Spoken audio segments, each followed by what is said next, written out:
크라우드 펀딩 꼭 성공적으로 마치고 싶다면, 그리고 크라우드 펀딩을 통해서 좋은 제품을 구매하고 싶다면 이 영상을 꼭 봐주세요.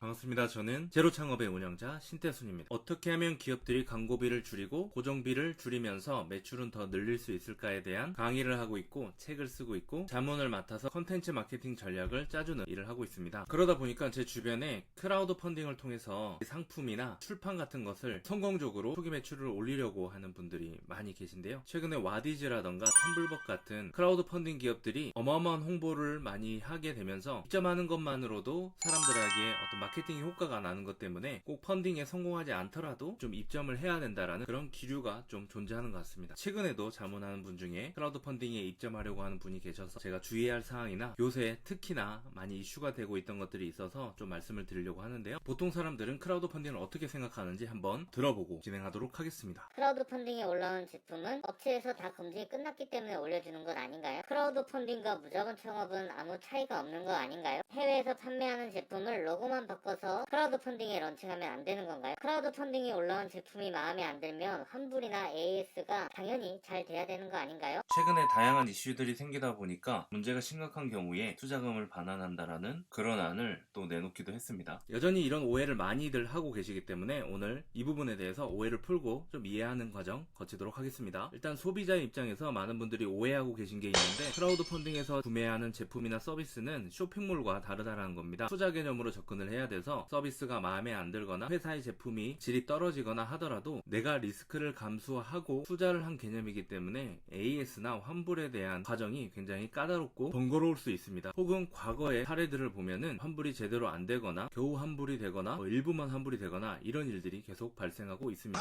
이 부분을 꼭 염두에 두시고 펀딩에 참여하시길 바라고요. 구독과 좋아요. 소비자분들은 이 부분에 대해서만 잘 주의를 하시고 크라우드 펀딩에 참여하시면 될 것 같고, 크라우드 펀딩을 이용해서 마케팅을 하거나 판매를 하시려고 하는 분들이 주의해야 될 부분입니다. 물론 무엇을 조심해야 되는지는 와디즈 사이트에 가면 자세히 잘 나와 있고요. 현재 문제가 되고 있는 것들은 이런 기준들이 굉장히 아슬아슬하게 선에 걸쳐 있거나 약간 위배되는 부분이 있더라도 상세 페이지를 굉장히 잘 만들고 예쁘게 만들어서 사람들을 혹하게 만들어서 실제로 나왔을 때 실망스러운 제품이 나오거나 혹은 더 저렴하게 구매 가능한 그런 제품들이 크라우드 펀딩에 올라오기 때문에 그런 것들이 문제가 되고 있는 겁니다. 내가 공장을 가지고 모든 것을 다 만들어낼 필요는 없고, 대부분의 과정에서 내가 기획과 개발을 맡고 위탁 생산을 하는 것은 인정을 하고 있습니다. 현재 유통되고 있는 제품의 일부를 변경해서 크라우드 펀딩에 런칭할 수 있는데, 그때도 필요한 인증이 존재하고요. 이렇게 AS 관리를 철저히 하겠다라고 하는 그런 내용을 증명을 해야 합니다. 그리고 해외 직구로 또 구매될 수 있는 여지가 있는 제품들은 그것까지도 고지를 해야 된다는 내용을 담고 있고요. 이것들은 사실은 고지를 하더라도 소비자들이 보지 않는다라고 하면은 나중에 마찰이 일어날 수 있는 부분이기 때문에 중요한 고지들이 붉은 글씨로 크게 좀 잘 보이도록 와디즈 측에서도 좀 고지가 잘 되도록 조치를 취할 필요가 있는 것 같습니다. 구독과 좋아요. 그래서 크라우드 펀딩을 잘 활용하려고 하는 사업자분, 판매자분들에게 당부드리고 싶은 세 가지가 있습니다. 일단 첫 번째로 무자본 창업과 크라우드 펀딩이 같다라고 생각하는 분들에게 말씀드리고 싶은 내용인데요. 무자본 창업은 아주 극소수 주변 사람들에게 내 제품에 대해서 무료로 제공해주거나 테스트용으로 서비스를 제공을 하면서 피드백을 받아서 발전시켜가면서 가격을 높여가는 전략을 취하고 있습니다. 실제로 돈을 제대로 받는 경우에는 제품이나 서비스가 굉장히 세련되어져 있는 상태에서 돈을 받게 되어 있습니다. 하지만 크라우드 펀딩은 그런 과정을 거치지 않고 이 제품이 완벽하고 좋을 거라는 그런 기대감을 주면서 바로 돈을 받기 때문에 지금 생기고 있는 그런 문제들이 존재하는 건데요. 제가 당부드리고 싶은 내용은 뭐냐면, 초기에 내가 크라우드 펀딩에다가 무엇을 올리고 싶다라고 하면은 나에게 제대로 피드백을 해줄 수 있는 그런 주변 사람들에게 최소한의 금액이나 혹은 무료로라도 서비스와 제품을 제공해 보면서 피드백을 받고,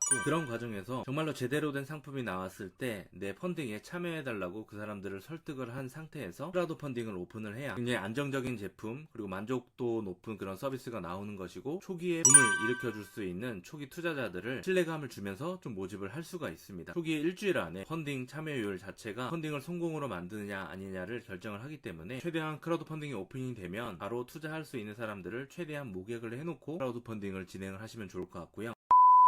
두 번째로는 상세 페이지를 아주 이쁘게 만들고 영상을 제대로 만드는 것만큼이나 어떻게 AS를 해주겠다, 고객이 불만족했을 때는 어떤 식으로 대처를 해야 된다라는 것에 대해서 상세하게 얘기를 해주고, 자신 있는 사람들은 더 많이 어필을 해서 기존의 다른 제품들에서 지금 발생하고 있는 그런 소비자들의 그런 불안한 심리를 좀 잠재울 수 있도록 준비가 된 분들은 그런 AS나 환불에 대한 부분을 좀 더 강력하게 어필을 해주시는 게 좋을 것 같습니다. 그 다음에 페이지만 이쁘게 만들어서 크라우드 펀딩을 통해서 쉽게 돈을 벌려고 하는 분들은 그렇게 사업을 하지 마시고요. 어차피 이제 더 엄하게 감시가 되고 있기 때문에 그런 시도 자체가 먹히지 않을 거라고 생각하고요. 오히려 본인들이 사업을 진행하는 데 있어서 더 타격만 있기 쉽기 때문에 꼼수를 부려가지고 이 과정을 피해가려고 하지 마시고, 정정당당하게 협약을 맺고 파트너십을 이용해서, 그 다음에 인증받을 수 있는 것은 인증고, 고지해야 될 것은 충분히 고지하면서 제대로 된 크라우드 펀딩을 완성을 시켜서 오픈을 하시기를 권해드립니다. 척박한 스타트업 환경에서 크라우드 펀딩이 굉장히 좋은 대안으로 떠오르고 있었는데, 지금 이렇게 신뢰를 계속 잃어가면서 초기 출발을 하려고 했던 많은 사업자분들이 또 갈 곳을 잃게 되는 그런 일들이 벌어지기 때문에, 그 눈 가리고 아웅하는 식으로 쉽게 돈 벌고 싶어서 이 크라우드 펀딩을 이용하고 있다라고 하면은 본인한테만 피해가 가는 게 아니라 크라우드 펀딩을 통해서 출발을 해보려고 하는 진정성 있는 스타트업 분들에게 굉장히 치명타를 주는 것이기 때문에, 이런 것을 다 염두에 두시고 정석으로 사업을 진행하셨으면 좋겠습니다. 구독과 좋아요. 최근에 이렇게 크라우드 펀딩에 대해서 많은 이슈들이 생기고 조심해야 될 부분들이 있는데, 제 주변에서도 크라우드 펀딩을 계속 시도하는 분들이 많기 때문에 이렇게 따로 영상을 만들어 왔습니다. 또 이슈되는 부분이 있거나 또 말씀드려야 될 부분이 있으면 재미난 영상으로 찾아뵙도록 하겠습니다. 감사합니다.